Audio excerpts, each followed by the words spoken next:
Bienvenue sur la chaîne Le Prof d'Histoire. C'est la vulgarisation de l'histoire. Si tu veux comprendre l'histoire, t'écoutes cette chaîne.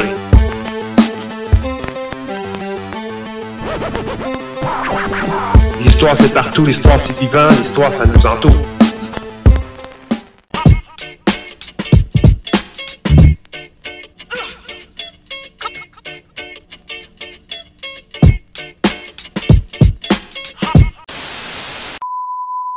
Bonjour tout le monde, bienvenue sur votre chaîne, le prof d'histoire. Aujourd'hui, on parle de la période de l'histoire du Québec-Canada qui s'étend de 1791 à 1840, soit le dernier chapitre du 3e secondaire qui va se terminer avec ce chapitre 4. Restez là. Durant cette période, dans les campagnes, il y a une exploitation de plus en plus importante au niveau de l'agriculture.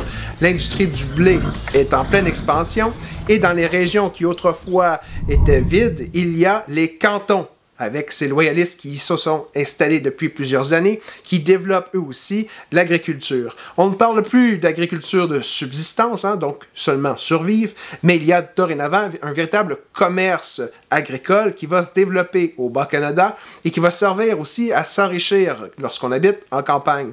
Il y aura une exportation des produits alimentaires, même jusqu'aux États-Unis, voire même jusqu'en Europe, où, dans le contexte socio-économique des années 1800, ils auront besoin de cette nourriture afin de nourrir leur population. À la fin de la guerre, l'Empire britannique conserve le protectionnisme comme mesure économique et va même jusqu'à développer les Corn Laws, des lois qui vont servir à développer ou à encourager l'industrie agroalimentaire à l'intérieur de l'Empire britannique. Tous les produits qui seront produits à l'extérieur de l'Empire seront taxés. Et donc, les produits canadiens vont être favorisés par ces lois et l'industrie du blé canadien va se développer rapidement car il va être bon marché et va être acheté un peu partout par les colonies et par le Royaume-Uni lui-même.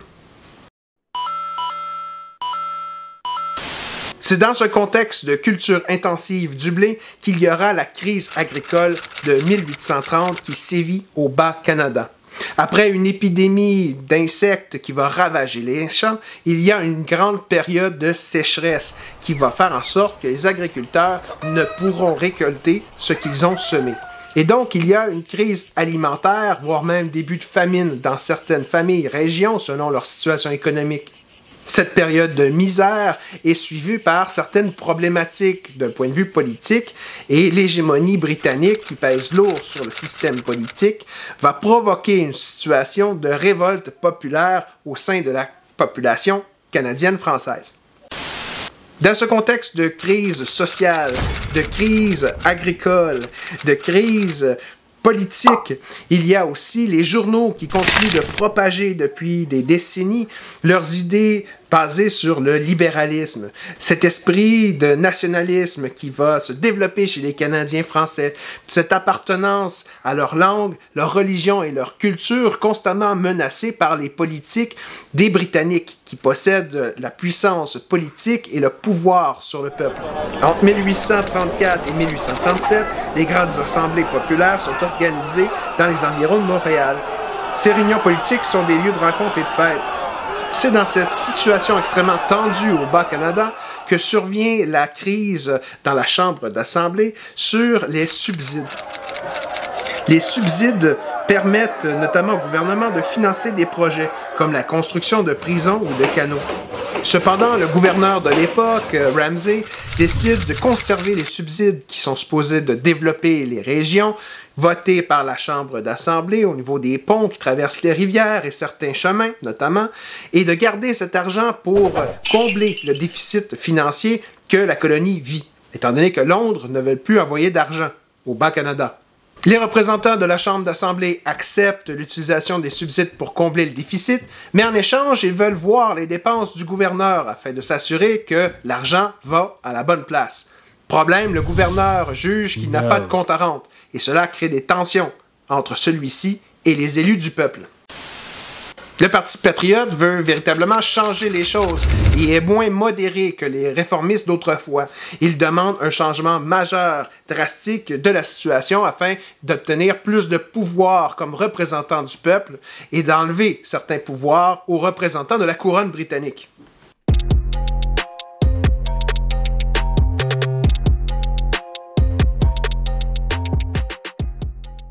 Dans les campagnes, la population demande à ses élus de faire des changements au niveau politique et d'apporter de l'aide aux agriculteurs. Il y a plusieurs points qui amènent une frustration du peuple dans ces régions, dans ces campagnes. Il y a le refus des autorités britanniques de concéder de nouvelles seigneuries. Il y a l'augmentation des rentes seigneuriales dans les années 1820 et 1830. Il y a le fait que les autorités britanniques réservent les terres dans les cantons de l'Est aux immigrants britanniques. Et finalement, l'armée britannique a recours à la violence durant certaines manifestations publiques et politiques.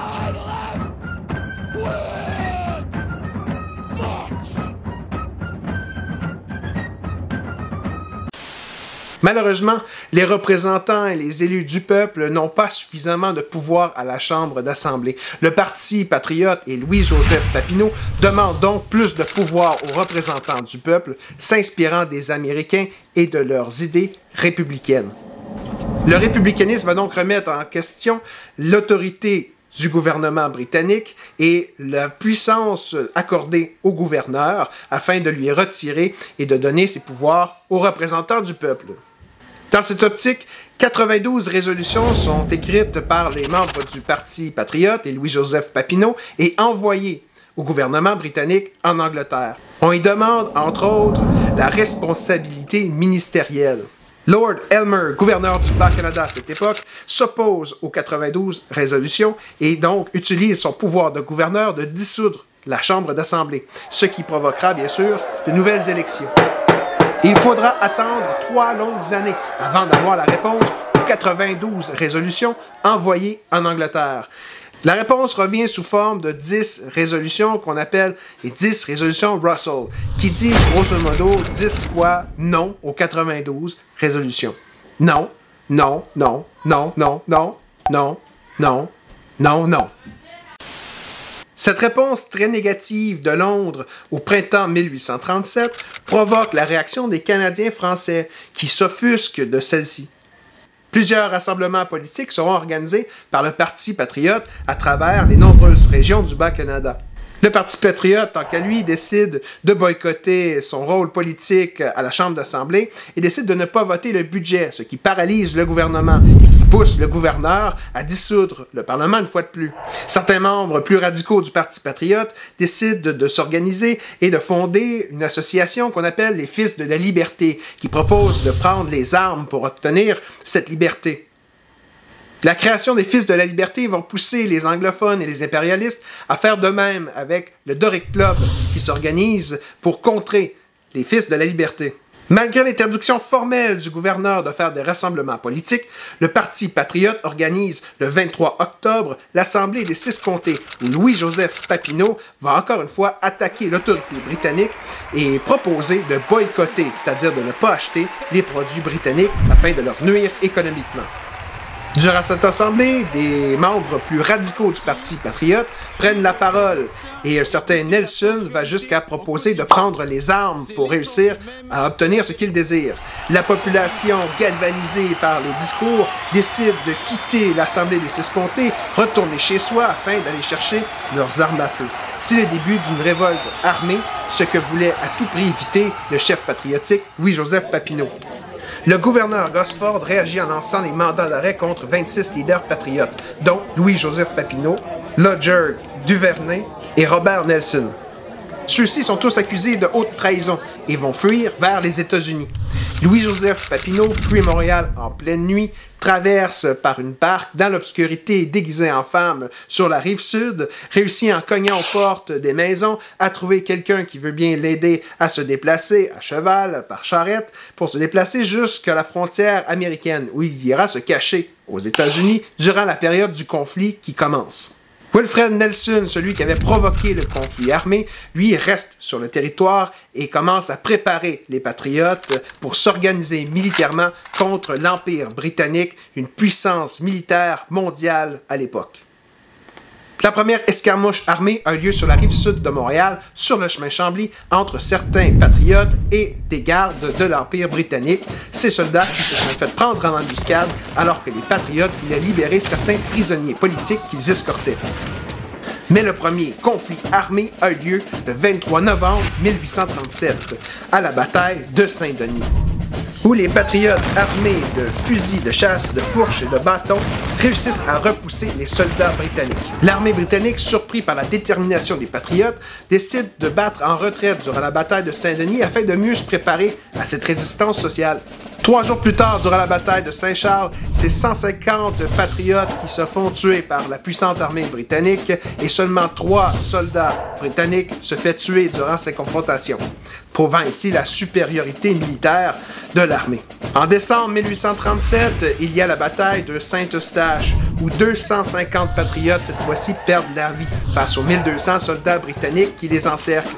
Les patriotes qui réussissent à survivre vont se réfugier à l'intérieur de l'église du village, qui se fait attaquer à coups de boulets de canon des artilleurs de l'armée britannique. Les patriotes vont finir par sortir de l'église qui a été mise en feu par l'armée pour faire sortir ces patriotes. Encore aujourd'hui, on peut voir les boulets, les canons britanniques qui sont logés dans la façade de l'église de Saint-Eustache.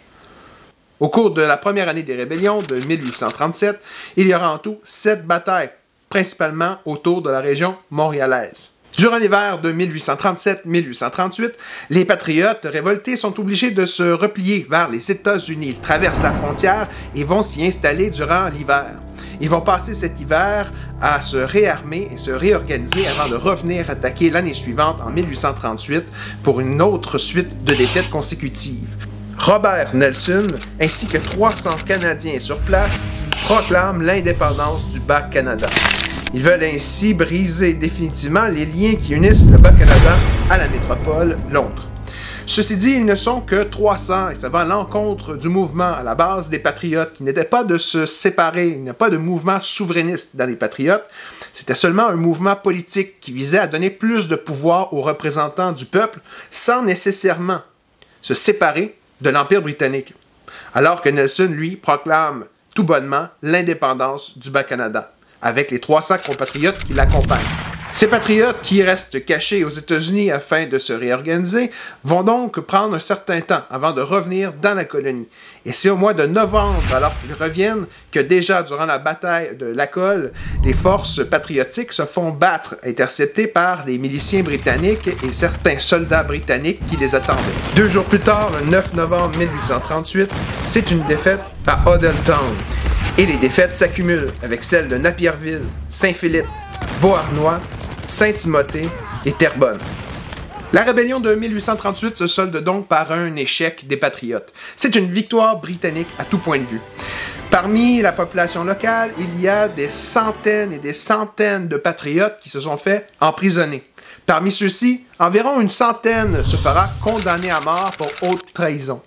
Parmi ceux-ci, cette centaine, 58 seront finalement déportés vers d'autres régions, notamment l'Australie, mais aussi les Caraïbes.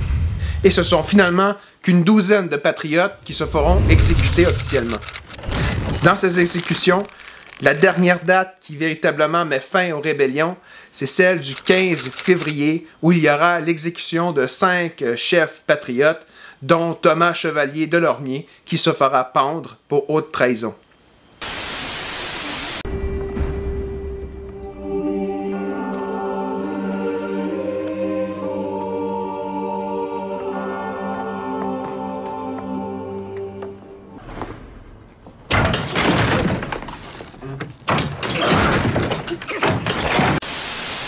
Les rébellions de 1837-1838 n'ont pas seulement lieu au Bas-Canada.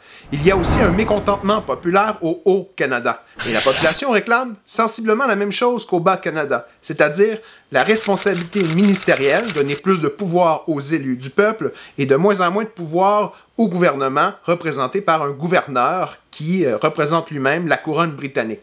Donc, plus de pouvoir aux élus du peuple, et il demande aussi que le conseil législatif soit élu par la population, ou du moins par la Chambre d'Assemblée. La population du Haut-Canada dénonce aussi le Family Compact, qui est cette organisation de familles bourgeoises très riches, très influentes, qui ont leur porte d'entrée dans certaines sphères de la politique près du lieutenant-gouverneur et qui peuvent obtenir plusieurs contrats qui leur permettent, grâce au fonds d'argent public, aux taxes et aux impôts, de s'enrichir encore plus en donnant les contrats et les travaux à ces familles. Et devant les échecs de ces réformes demandées, et inspirés par les révoltes des patriotes au Bas-Canada, certains députés se radicalisent. Et dirigés par Leon Mackenzie, ils prennent les armes et se rendent jusqu'à Toronto, siège du gouvernement du Haut-Canada. Et leur rébellion se solde, eux aussi, par un échec. De 1838 à 1840, il y a un conseil spécial qui gouverne le Bas-Canada. Il n'y a donc plus d'élus au pouvoir. Il y a aussi un nouveau gouverneur qui est nommé par Londres, le Lord Durham, qui vient s'installer au Haut et au Bas-Canada. Il devient gouverneur des deux colonies et il a comme mission de faire enquête pour comprendre les raisons qui ont poussé la population à faire ces rébellions de 1837 et 1838. Il fait donc un rapport et analyse la situation et ce rapport, il le dépose en janvier 1839. Les conclusions du rapport de Durham sont claires. Londres doit adopter des mesures pour assimiler les Canadiens français. Donc, selon lui, si les Canadiens français se sont révoltés, c'est principalement parce qu'ils étaient français. Oui, oui. Donc, pas de français, pas de rébellion. Donc, solution, assimilons dorénavant les Canadiens français, que la langue anglaise devienne obligatoire, ainsi il n'y aura plus de Canadiens français pour se révolter. Il propose aussi d'instaurer un gouvernement responsable afin d'éliminer les affrontements entre les députés élus et les conseils. Depuis le début du régime britannique, avec l'arrivée même des Montrealers, puis des loyalistes, puis des Irlandais, la population anglophone principalement demande cette responsabilité ministérielle. C'est pas propre seulement aux patriotes, c'est vraiment généralisé comme demande. Et finalement, une des solutions proposées par Durham est d'unir les deux Canada pour les fusionner ensemble, afin que la Chambre d'Assemblée du Bas-Canada se joigne à celle du Haut-Canada, et que les députés élus canadiens-français ne soient plus majoritaires dans la Chambre d'Assemblée parce qu'ils seraient entourés par les Britanniques et dominés par ceux-ci. Donc, on prend les élus de la population dans le Bas-Canada, dans leur chambre d'assemblée, Canadiens-Français, et on les mélange avec les Canadiens anglais du Haut-Canada. Ainsi, la majorité francophone de la Chambre d'Assemblée du Bas-Canada va disparaître et devenir une minorité dans une grande chambre canadienne du Haut et du Bas-Canada ensemble, mélangées, qui seront majoritairement, cette fois-ci, anglophones. Les Canadiens français ne pourront plus donc demander des choses qui vont à l'encontre de l'Empire britannique et l'impérialisme pourra donc gérer la colonie. Bon, on va faire une expérience. Voyons comment c'est ma belle tasse de Kamouraska. Faites un dégât. Dans ça ici. Donc, le rapport de Durham dit ceci. Depuis la conquête britannique, les Canadiens français refusent de s'avouer dominés par l'Empire britannique. Et depuis ces nombreuses années, ils décident encore et toujours de résister à la puissance britannique et à la culture anglaise. Ils veulent absolument conserver leur langue française, leur religion catholique et leur culture canadienne. Donc, l'idée de Lord Durham est de mélanger ces Canadiens français entourés finalement d'anglophones qui n'auront d'autre choix que de devenir eux-mêmes, à force d'être influencés, des Anglais, qui vont changer leur culture et qui vont finir par adopter la langue anglaise. Un peu comme en politique, avec cette idée de chambre d'assemblée du Haut et du Bas-Canada mélangées ensemble. Cette union du Haut et du Bas-Canada qui va devenir l'acte d'union de 1840 et qui va débuter vos cours de 4e secondaire. L'idée du rapport de Durham et de l'union des deux Canada comme suit. La tasse bleue ici de Kamouraska représente les francophones dans un Bas-Canada majoritairement francophone. On y parle donc français. Bonjour, comment allez-vous? L'idée, c'est qu'il y a trop de français par rapport à l'anglais, selon Durham, et donc on y parle majoritairement français. Bonjour. On y pratique la religion catholique. Et on conserve notre culture canadienne-française. Avec le Haut-Canada anglais, principalement, qu'on va venir unir et mélanger. Speak white. Avec les Canadiens français. Au Canada. À force de les mélanger, hein. On ne parlera plus que anglais et on ne sera que de bons sujets britanniques anglophones. Hello there! C'est ce qui termine le dernier chapitre de 3e secondaire en Histoire du Québec-Canada. Ce chapitre se termine avec la volonté d'unir le Haut et le Bas Canada dans cette prochaine constitution que vous verrez en secondaire 4, qui est l'Acte d'Union. J'espère que ces capsules vidéo vous ont aidé à mieux comprendre la matière, et sur ce, je vous dis à la prochaine.